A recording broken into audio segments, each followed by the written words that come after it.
সুপ্রভাত আমার প্রিয় পরিবার, সবাই কেমন আছো? আশা করছি সবাই খুব ভালো আছো, সুস্থ আছো, আর আমরাও মোটামুটি আছি একরকম বন্ধুরা। তোমাদের আশীর্বাদ, ভগবানের আশীর্বাদে, আর আশা করব তোমরাও খুব ভালো থেকো, সুস্থ থেকো। তোমাদের সোনুবাবু উঠে গেছে আর বেকার বেকার এদিক সেদিক করছে, তাই ওকে বলছি একটা হ্যান্ড রাইটিং করো, এক পাতায় লেখো সুন্দর করে, বা হচ্ছে কিছু একটা ড্রয়িং করো। তো ও বলছে আমাকে তাহলে একটা তুমি কপি বের করে দাও আর পেন্সিল দাও। তো দেবো। তো তার আগে আমি এখানটায় দেখো কোমরের যন্ত্রণায় আমি থাকতে পারছি না, ঘুম থেকে উঠে যেন একটু বেশি টনটন করে। ধীরে ধীরে স্ট্রেচিং, চলাফেরা, একটু এক্সারসাইজ করতে করতে তারপরে গিয়ে একটু ঠিকঠাক হয়। কিন্তু ব্যথা তো কন্টিনিউ থাকে, কিন্তু মানে যেটা অসহ্য ব্যথা হয় আর কি, সেইটা একটুখানি কমে, তারপরে একটু কাজ করতে পারি। তাই একটুখানি স্ট্রেচিং করে নিচ্ছি। এই যে যেখানে মানে যাই কাজ করতে যাই না কেন, মানে ওঠা নামা যে আমার এত কষ্ট, কি বলবো তোমাদের। তাই কিন্তু আমি এই যে নামতে গিয়েও ওদিকে স্ট্রেচিং করে ফেলি। তো ওইদিকে একটু ইসে করে ঘাটটাগুলো একটু ঠিকঠাক করে নিয়ে স্ট্রেচিং করে নিয়ে এবারে বিছানাটা তুলে নিচ্ছি। আজকে কিন্তু 10 দিন হয়ে গেল বন্ধুরা। আমি জানোই আমি পুরো একদিনের ব্লগ এখন কিন্তু দিচ্ছি না, ওই ধরো 2-3 দিনকার ব্লগ মিলে একটা ব্লগ এরকম করেই দিচ্ছি। কারণ প্রত্যেকটা দিন আমি সেরকমভাবে শ্যুট করছি না, অল্প অল্প করেই, যেটা না দিলেই নয়, একটুখানি দেখাতে হবে সেটুকু করেই শেয়ার করছি। আর বেশি কিছু যেহেতু শ্যুট করছি না, তাই 2-3 দিনকার ব্লগ একখানে দিলেও আমার একটা ব্লগ হয়ে যাচ্ছে আর কি। তো সেই কারণেই কিন্তু এই যে অষ্টম, সপ্তম, নবম একদিনে চলে গেল। তো এরপর এই যে 10ম দিন, আজকে 10। তো দেখা যাক এই ব্লগটা একদিনেই শেষ হয় কি 2-3 দিনকার একখানে হয়, আমিও ঠিক বুঝতে পারছি না।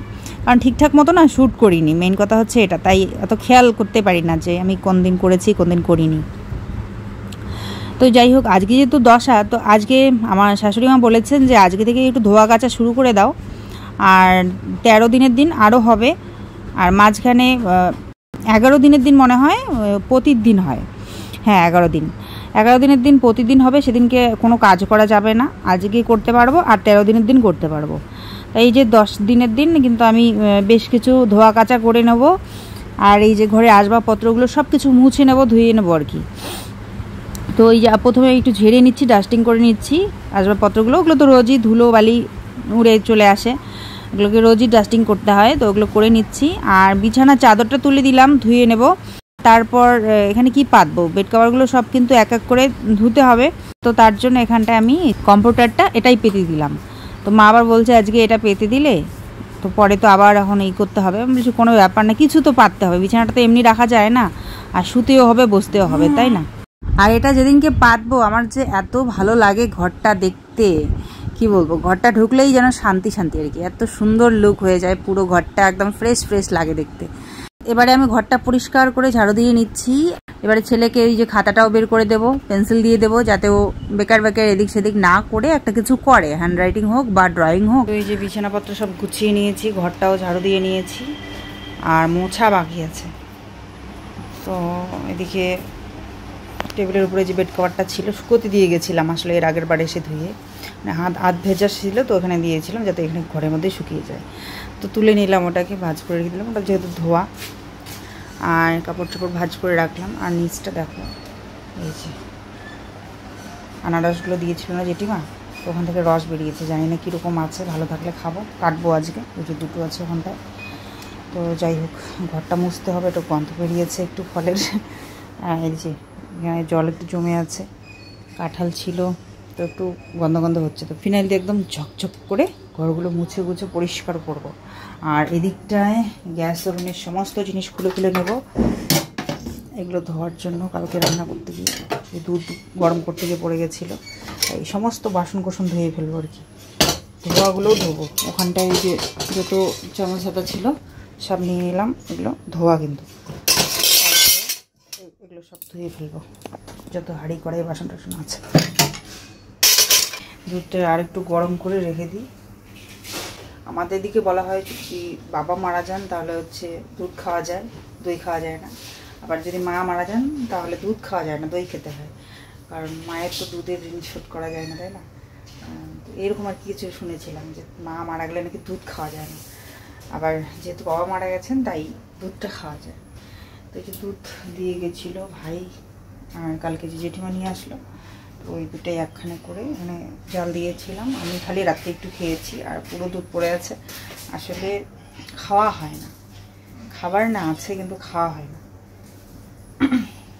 এই দু একজন আমার এখানে যারা ফলটল দিয়ে গেছে ওগুলোই খেতে পারি না, ওগুলো যারাই আসে তাদেরকে কেটে কেটে দিয়ে দিই যাতে শেষ হয়, নষ্ট না হয়। একটাও নষ্ট করতে ইচ্ছে করে না। আমি খাই না খাই, কারো না কারো পেটে যেন যায়। তাই একটাও কিন্তু নষ্ট হয়নি। কিন্তু জানি না আনারসগুলোর কী অবস্থা হলো। দেখা যাক, ওগুলো কাটবো, যদি ভালো থাকে তো আশা করি ভালো থাকবে। আসলে বেশি পেকে গেছে তো তাই হয়তো একটু রসটা বেরিয়ে গেছে। আশা করছি ভালো আছে, কাটবো। আমাকে বললো কি আমার ড্রয়িংটা ভালো হয়েছে। ভেরি গুড, ভালো হচ্ছে তো।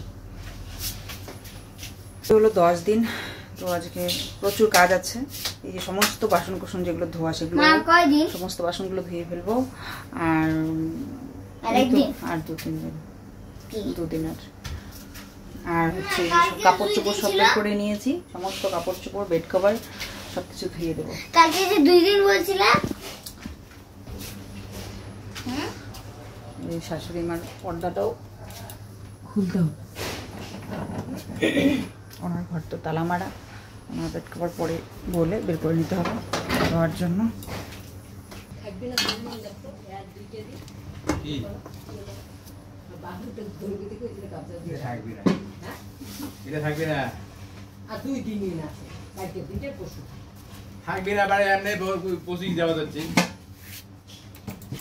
এদিকে তো আমি এই গাছগুলো নিয়ে ব্যস্ত আছি, আর এদিকে মা হচ্ছে এই যে মা আর এই দাদা, তারপরে ওরা 2 ভাই নদীর পাড়ের দিকে যে পুজো করতে যায় প্রত্যেক দিন, সেরকমই আর কি আজকেও পুজো করতে যাবে। তার জন্য জিনিসপত্র নিয়ে রেডি হচ্ছে। আর আমি এই দিকটা মোছা গোছা করছি, স্নান করিনি, তাই পুজোর জিনিসগুলো মানে ধরছি না আর কি। তাই পুজোর জিনিসগুলো ওখানটায় তো সব একখানে রাখাই হয়, ওগুলো একটু গুছিয়ে নেওয়া নদীর পাড়ে নিয়ে যাওয়ার জন্য। সেটা মাকে বলি যে তোমরা একটু কাউকে বলে একটু নিয়ে নিও। আবার কত ভরে গেছে একদম, এতগুলো ফল খাওয়া যাবে?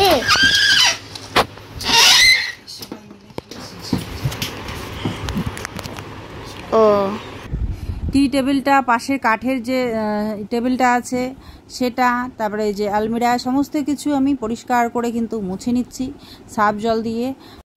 আর আমাকে তোমরা নাইটি পরেই দেখতে পাচ্ছ, কারণ এর আগে আমি 6 দিনের দিনকে আমি হচ্ছে আমার জামা চেঞ্জ করে আমি গেছিলাম হচ্ছে কোচবিহারে ছেলেকে পরীক্ষা দেওয়াতে। তো 2 দিন ওখানটায় ছিলাম, 2 দিন পরীক্ষা হয়েছিল। পরীক্ষাগুলো জানো তো সবগুলোই আগের দিকে হয়ে গেছিলো। যদি ও দুটো হয়ে যেত তাহলে আর এই ঝামেলাটা হতো না। পুরো নিয়মটা মানে ওইখানে আমার জামাটা চেঞ্জ করার নিয়মটাও ভঙ্গ হতো না। কিন্তু কি বলতো, যেহেতু আমি মানে পরীক্ষাগুলো 2টো পরীক্ষা রয়ে গেছিলো, সব পরীক্ষা হয়ে গেছে, ওরাল টোরাল, শুধু 2টো পরীক্ষার জন্য এই যে মাঝখান থেকে আমাকে তো এখন যেতেই হলো। আর ওই শাড়িটা আমি 6 দিন ধরে পরে থাকতে থাকতে একটু ছিঁড়েও গেছে, আর বাড়ি একদম ছাপা শাড়ি ছিল, তো আমাকে চেঞ্জ করতেই হতো। সেই জন্যই আমি চেঞ্জ করে চলে গেছিলাম। যাই হোক, বৌমাদের নিয়ে এত মানুষ আর কি এদিকে করে না, বলে কোনো ব্যাপার না। কিছু কিছু মানুষ বলে বৌমাদের এত কিছু পালন না করলেও হয়, ছেলেরা করলেই হয়, অনেকেই বলেন। কিন্তু তারপরে আমাদের বাড়ির যেহেতু এখানে আর কি শ্বশুরবাড়িতে বাড়ির দিদিরা করে এসছে, আমি দেখেছি। তাই পাশের এই যে দিদি আছে, এক যা আছে, ওকে দেখেছি, ও বলল আমাকে এসে, জেঠিমারা বললো, তাই কিন্তু আমার কোনো অসুবিধা নেই, আমি নিয়মগুলো পালন করে এসেছি। দেখো কে কতটা করতে পারছে, কারো অসুবিধা থাকতেই পারে, সেটা নিয়ে আমার কোনো অসুবিধা নেই। আমি শুনেছি তাই আমি করেছি। তার মধ্যে এই বাড়ির যে বড় জেঠিমা আছে উনিও বলছিলেন যে আমি বড় যেহেতু আমি সমস্ত কিছুই পালন করেছিলাম। আর আবার এই বাড়ির আরও কিছু জেঠিমা আছেন, ওনারাও বলছিলেন যে হ্যাঁ আমরা ছোটরা খেয়েছিলাম, ওই আতপ চালের ভাত খেয়েছিলাম, আমাদের বড় যা ও ফল খেয়েছিল। তো এইটাই আর কি, বড়রা যেহেতু মানে মেনে চলে এসছে, আমি দেখেছি এই বাড়ির বড় জেঠিমারা, সে কারণেই আমি সেখান থেকেই মানে শিক্ষাটা তো বড়দের কাছ থেকেই আসে, তাই না? তো সেভাবেই আমি শিখে মানে শুনেছি, তো ওখান থেকেই আমি সেভাবে মেনে চলার চেষ্টাটুকু করেছি। কিন্তু বাধ্য হয়ে সেদিনকে আমাকে যেহেতু পরীক্ষা দেওয়াতে নিয়ে যেতে হয় ছেলেকে, তো সেখানে গেছিলাম, পরীক্ষা দিয়ে এসেছিলাম চেঞ্জ করে। তো তারপর আমার তো ওইদিকে আবার আরও একটা সমস্যা ছিল, তোমরা জানোই। তাই জেঠিমারা বলেছেন তোমার সমস্যা আছে, তুমি গা মাথায় যেদিনকে দরকার সাবান দিয়ে দাও, কোনো অসুবিধা নেই। তো দিয়ে দিয়েছিলাম। তো তারপরে হচ্ছে এসে আবার ওই আগের শাড়িটা পরবো, এই ন্যাকামোটা আমার মনে হয় না যে আমি করি, যে আমি চেঞ্জ করেই ফেলেছি, আবার এসে ওই শাড়িটা পরে থাকবো। দেখো এখানটায় চাইলে কিন্তু আমি যদি ওখান বাড়িতে যাওয়া পরীক্ষা দেওয়া এইসব কিছু না বলে যদি আমি হচ্ছে বাড়ি এসে আবার চুপচাপ চেঞ্জ করে নিতাম, হয়তো আমি তো এই সময় তো ভিডিও দিচ্ছিও না। এই কাজটা কিন্তু আমি মানে করাই যেত আর কি, কিন্তু আমার না সৎ পথে চলতে ভীষণ ভালো লাগে, আর সত্যি কথা বলতে ভীষণ ভালো লাগে। আর মিথ্যার আশ্রয় নিয়ে আমি কোনো কিছুই কোনোদিন করিও নি, করার ইচ্ছেও নেই, আর করতে চাইও না। তো আমি যা করেছি আমি খোলা তোমাদের সঙ্গে শেয়ার করেছি, শেয়ার করে যাব। তো সেক্ষেত্রে আমি এসে আবার ওই শাড়িটা পরবো এটা আমার মনে হয়নি। আমি জেঠিমাদেরকে জিজ্ঞাসাও করেছিলাম, জেঠিমা যে এখন কি আমি আবার ওই আগের শাড়িটা পরবো, না যে চেঞ্জ তো আমার হয়ে গেল নাকি চেঞ্জ করেই থাকবো। তো ওনারা বলেছেন থাক, তোমার আর করতে হবে না, তুমি চেঞ্জ করেছো যখন, তো এখন তুমি নাইটি পরেই থাকো, কোনো অসুবিধা নেই। তো যে কারণে আমি কিন্তু সব কিছু জিজ্ঞাসা করেই করছি বড়দের। তো সেক্ষেত্রে আমি আর চেঞ্জ করিনি, মানে আবার ওই শাড়িটা পরিনি, আমি নাইটি যেহেতু পরে ফেলেছি তো নাইটি পরেই এখন আছি। তো যাকগে এইদিকে ঘরটার সব কিছু পরিষ্কার পরিচ্ছন্নতা করা হয়ে গেছে, এখন উঠোনটা ঝাড়ু দিয়ে নিচ্ছি।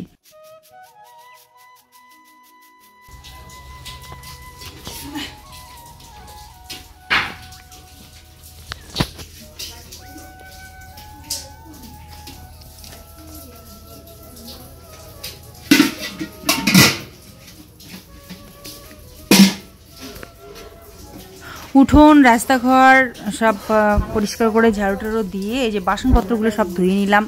প্রচুর বাসন নিয়ে গেছিলাম, কারণ আজকে সব বাসন ধুয়েছি, যেগুলো ধোয়া সেগুলো, যেগুলো না ধোয়া সেগুলো, কারণ ওই যে আজকে যেহেতু 10 দিন সব সাফ সাফাই করতে হবে তাই। আর এদিকে আমাকে হবিষি ওরা সকালবেলা পুজো দিয়ে এসে, নদীর পাড়ে পুজো দিয়ে এসে এই যে খেলো তো ফলটল আর কি, সাবু ফলটল, তো সেখান থেকে কিছু ফল আমাকেও দিয়েছে। তো আমি না এই মালদহের আমটা খেতে পারি না, টক লাগে, তো ওই যে পেয়ারাটা খাবো, আর একটা ছোটো আম আছে ওটা খাবো। তো ঘর দর তো আমার গোছানো হয়ে গেছিলো, আর এই সব মোছা গোছাও হয়ে গেছে কমপ্লিট। এদিকে সব গুছিয়ে নিয়েছিলাম, আর এদিকে এই যে বাসনপত্র হয়ে গেছে কমপ্লিট। কাঁঠাল বীজ, যে সকালে কটা কাঁঠাল খেয়েছিলাম, কটা 10 পিস, তো ওগুলো ধুয়ে নিয়েছি বীজগুলো। আর বারান্দাটা সব মুছে নেওয়া কমপ্লিট আমার। তারপরে বৃষ্টি আসলো, বৃষ্টি আসাতে আবার নোংরা হলো, আবার সব করে। আর এদিকে এই যে দুজন অনেক গরম বল, উঠোন টুটন সব পরিষ্কার করে ঝাড়ু দিয়েছি, সব কমপ্লিট কাজ। এখন স্নান করব, এই তো দেওয়া নিয়ে নিয়েছি, এখন স্নান করে আসি।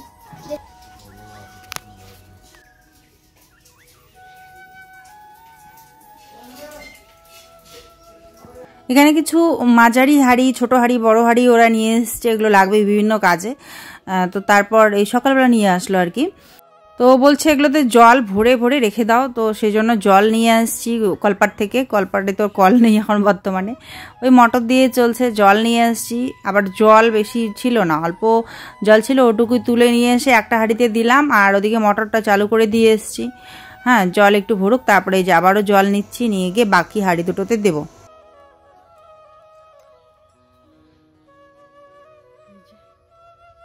সব মিলে দিলাম।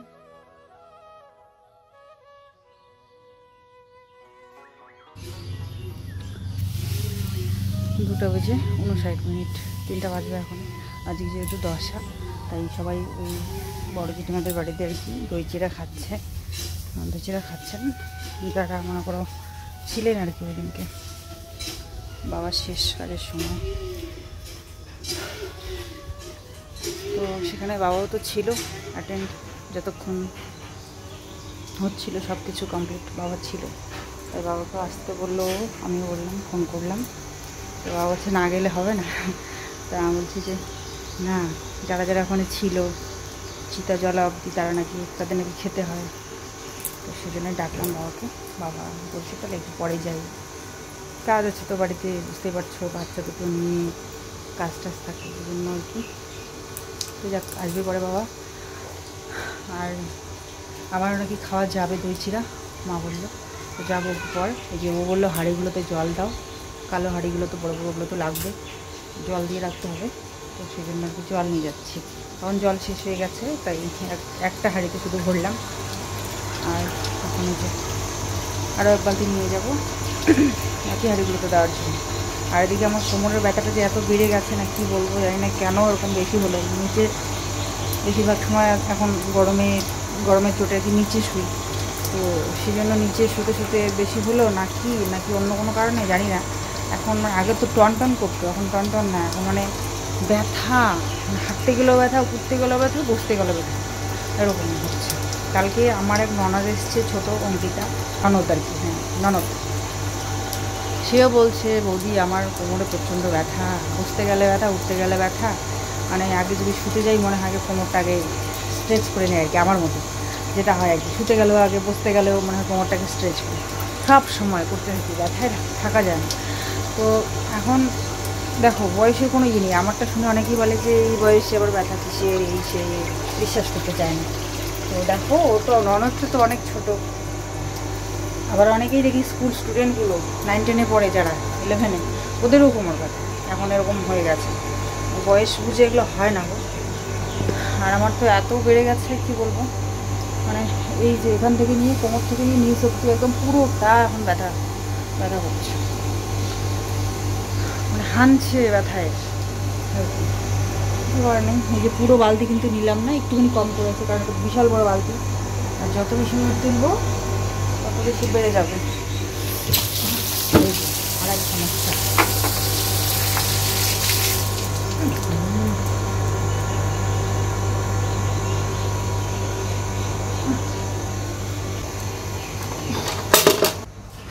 ভিজেই গেল। হেডকোয়ার্টারটা ঘুরে দিয়ে গিয়েছিলাম, বৃষ্টির জন্য এখানটাতে গিয়েছি, এখানে লটকে দিয়েছি, আজ শুকানো হয়েছিল তো এখানেই শুকিয়ে গেছে বাকিটা। ওকে বলছে একটু ভিতরে তার পেতে দিলে ঘরের ভিতরে কাপড়গুলো শুকো দিতে ভালো হবে আর কি, বৃষ্টি বৃষ্টি হয় মাঝে মধ্যে। তো বলছে তারা হবে, দেখা যাক কবে হয়।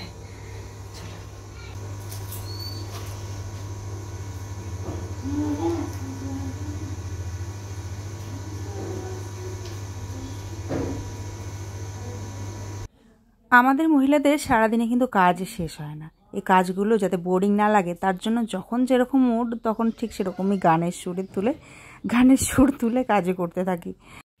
একটাই মোবাইল আমার, আর সেটাও আবার দিয়ে কাজ হচ্ছে, তাই ওটাকে তো ইউজ করতে পারি না, তাই এখন মুখ দিয়ে কাজ চালাচ্ছি। আর নাহলে ঘরে যখন থাকি ওখানটায় তখন কিন্তু কাজগুলো ওভাবেই করি, দরজা টরজা সব বন্ধ করে দিয়ে হালকা করে হোম থিয়েটারে গানটা চালু করে দিয়ে কাজ করতে থাকি, তাহলে না আমার কখন কাজ শেষ হয়ে যায় আমি টেরও পাই না, কাজগুলো করতে একদম বোরিংও লাগে না, আনন্দে আনন্দে করে ফেলি। বসে বসে ভিডিও মুভি দেখার তো সেরকম আজকাল আর টাইম হয়ে ওঠে না, তাই ভিডিও দেখা আগে যখন দেখতাম তখনও না, আমার দেখার থেকে গান শোনাটা বেশি ভালো লাগে। মানে বসে বসে ভিডিও দেখা কোনো কিছু দেখার থেকেও গান শুনে, মানে বসে বসে শুয়ে শুয়ে একটু গান শুনবো বা কাজ করতে করতে গান শুনবো, বসে বসে শুয়ে শুয়ে তো হয় না, বেশিরভাগটা ওই কাজ করতে করতে গান শুনি আর কি আমি, তাও ভালো লাগে, এনজয় করতে করতে গানটা এনজয় করতে করতে কাজ হয়ে যায়। তো 2 বালতি মতো জল নিয়ে আসলাম না, ভর্তি ভর্তি করে না, একটু করে মানে কম কম করেই নিয়ে এসেছি, কারণ যত বেশি ওয়েট তোলা হয় তত নাকি কোমরে প্রেশার পড়ে। আমার যে হালত হয়েছে কোমরের, তো আমাকে এখন একটু সতর্ক তো থাকতেই হবে, কারণ দিনকে দিন এটা বেড়েই যাচ্ছে, কমছে তো না। আর যেদিনকে একটু এক্সারসাইজ করি সেদিনকে একটু ভালো লাগে, কিন্তু মাঝে মধ্যে না সময় হয়ে ওঠে এক্সারসাইজ করার সকালবেলা, আর না তো মানে ইচ্ছে করে আর কি এত ব্যস্ততার মধ্যে। তবুও কিন্তু আজকে দেখো বিছানা তুলতে তুলতে একটুখানি করে নিয়েছি, তাই বেশ কিন্তু চটপট করে কাজগুলো করতে পারছি। সেই জবে থেকে এসেছি একদিনও কিন্তু এক্সারসাইজ করা হচ্ছিল না, তাই কিন্তু মনে হয় আরও বেশি হয়ে গেছে। তো আজকে যেহেতু প্রচুর কাজ আছে, এটা জেনে বুঝেই আজকে আমি একটু সকালবেলা কাজ করতে করতেই বিছানা তুলতে তুলতেই সকালবেলা করে নিয়েছি, জানি না হলে আরও বেশি হয়ে যাবে আর কাজগুলো সারাদিন আমি ঠিকঠাক করতে পারবো না। সবকটা হাঁড়িতে জল দিয়ে দিলাম, আর তারপর এদিকটায় চলে এসেছি, দেখো এদিকে প্যান্ডেল হচ্ছে আর এই বাড়িতে দই চিড়া খাওয়ানো হচ্ছে, তাই এখানটায় মা আসতে বললো, তাই যাচ্ছি আর কি, শাশুড়ি মা যেতে বললো। আর বাবাকেও ফোন করে বলে দিলাম আসার জন্য, ও বললো বাবাকেও বলো যারা যারা সেদিনকে ছিল ঘাটে শেষ কাজের সময় তাদের আসতে হয় আজকে, তাড়াতাড়ি আসবে, দই চিড়া খেয়ে যাবে, তাই বাবাকে আসতে বললাম, আর আমিও খেয়ে যাব। বাবা তো দুদিন এসে এসে কাঁঠাল দিয়ে গেছে, ফল টল দিয়ে গেছে,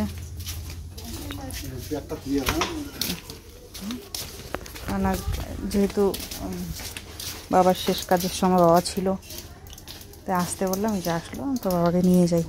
বাবাকে খাইয়ে দিয়ে এসে প্রচুর কাপড় চোপড় আছে, সেগুলো ধুতে হবে, আর পাপোশ টাপড় সব কিছু ধুয়ে শুকোতে দেবো, আর ওগুলো ধুতেও কিন্তু প্রচুর সময় লাগবে। এতদিন ফল মূল আর একবেলা বিকেলের দিকে একটু সেদ্ধ ভাত খেয়েছিলাম, আজকে প্রথম একটু দই চিড়াও খেলাম। ছেলেও সকালবেলা পেট ভরে ফল টল খেয়েছিল, তারপরে দুপুরের দিকে এই যে দই চিড়ে খেলো, তারপরে এখন কটা আতপ চালে ভাত করেছে, দুজনে মিলে খাবো। আর ওদিকটায় হবিষি রান্না করে ওরা খাবে।